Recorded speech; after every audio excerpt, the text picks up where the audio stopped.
gusto mag-learn pa. Ma'am, ano po yung pangunahing problemang kinakaharap na? Yung sinisingil or yung contribution na manggagaling sa inyo, which is, sabi ko nga, 810, may nakalaan doon na percentage para ngayon, hindi na lang dapat may alam tayo na yung based on our experience.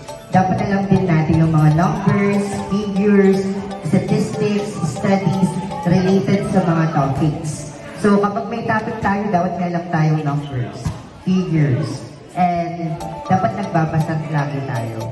Okay, hindi na ito yung kung ano lang alam ko, yun ang isusulat ko. Dapat gusto kong parang dapat yung pagsulat ninyo ng mga balita, naiintindihan ng mas bata sa inyo. Ayan. So, yun lang.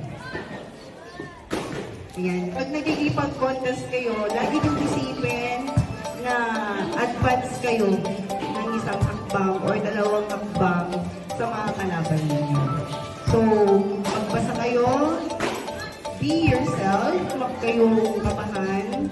Basta kung ano yung alam ninyo, pag nagbabasa kayo kasi lumalawak ang kaalaman, diba? So, sabi ko nga sa inyo, lagi isipin ninyo na kayo ay nauuna ng isang hakbang or dalawang hakbang sa inyong mga kalaban. So, good luck sa inyong contest sa Thursday, naman. Yan. Galingan nyo. Thank you po, Ma'am and Sir. With that, we end our press briefing this morning. Palakpakan ulit natin ang ating mga panel. So, salamat po sa pag-render ng service ninyo. So, picture kayo kasama sila, ma'am.